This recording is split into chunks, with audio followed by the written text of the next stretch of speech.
Sige, tungkol sa huling pagbisita ng Iranian Foreign Minister Araghchi. Nasa Russia na siya ngayon at nakipagkita kay Pangulong Vladimir Putin pagdating sa Moscow. Sinabi niya sa Iranian media na nagpunta siya sa Russia para ipagpatuloy ang konsultasyon ng Tehran at Moscow sa mga isyong panrehiyon at pandaigdigan. At ngayon, para pag-usapan ito, kasama ko si Grigor Durrus, pasensya na, Direktor ng mga programa para sa Europa, Russia at Eurasia. Sige, simulan natin. Ano ang inaasahan ng mga Iranian na makuha o makoordina sa mga Russian?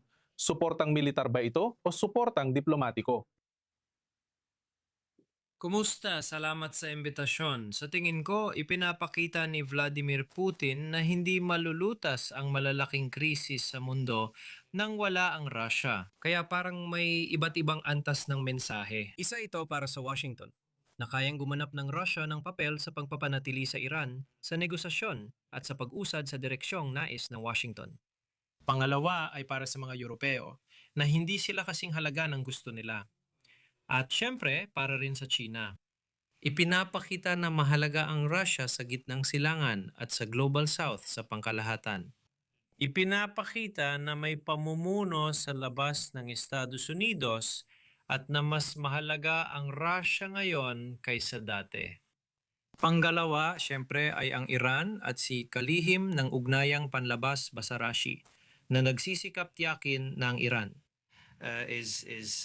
ay hindi naiipit, kumbaga, sa isang uri ng dalawang pagpipilian lamang sa pagitan ng US at ganap na paglala. Kaya sa tingin ko, ito ay isang bagay na mas komplikado kaysa sa nakikita ng karamihan.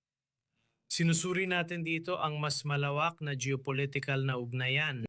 At malinaw naman, hindi na kailangang sabihin pa na para sa Rusya, mahalaga ring ipaalala sa lahat sa buong mundo na kaya nilang maging maasahang kaalyado. Huwag nating kalimutan na sinuportahan ng Rusya ang Iran sa pamamagitan ng mga drone noong simula ng digmaan. At ang Rusya at Iran ay nagkaroon ng kasunduan sa kooperasyon mula noon. Mas maaga pa noong nakaraang taon. Ipinapakita nito sa Global South na mapagkakatiwalaan ng Rusya at maaasahan silang partner. Pero sinusubukan ba ng Rusya na gamitin ang sitwasyon para pahinain ang Estados Unidos? Nakikinabang sila sa pagtaas ng presyo ng langis at pagkaabala ng Estados Unidos sa gitnang silangan. Kaya napapabayaan ang Ukraine. Siyempre, ibig kong sabihin, gaya ng alam ng lahat, may digmaan na nangyayari sa Ukraine. Nakikinabang ang Russia mula sa bahagyang pag-alis ng mga parusa ng US sa panahong nagsisimula ng mahirapan ang ekonomiya ng Russia dahil sa sabayang mga parusa ng US at Europa. Yan ang isang aspeto. At ang pangalawa ay upang ipakita na ang Russia, ang Moscow ay hindi maiiwasan at na ang US at lalo na si Pangulong Trump ay dapat mag-ingat na huwag isantabi ang Russia sa usapan. Iyan ang hangarin ng Moscow sa ngayon. At limitado ba sa anumang paraan ang suporta ng Russia sa Iran dahil sa sitwasyon at relasyon nito sa mga bansa sa Gulpo na may mahalaga rin itong ugnayan, lalo na sa Saudi Arabia? Oo, tama ka. Ibig kong sabihin, Saudi Arabia, Israel, ang US, malaki ang nakataya para sa Russia. Kaya pwede silang umabot ng malayo, pero hindi sobra. At kailangan nilang manatili sa hangganang hindi magpapalala ng tensyon sa US, sa Israel at sa Saudi Arabia. Pero muli, karamihan dito ay usapin lang ng pagpaparating ng mensahe para ito sa mga Iranian at sa mga Russian. Hindi tayo dapat umasa ng higit pa riyan sa yugtong ito.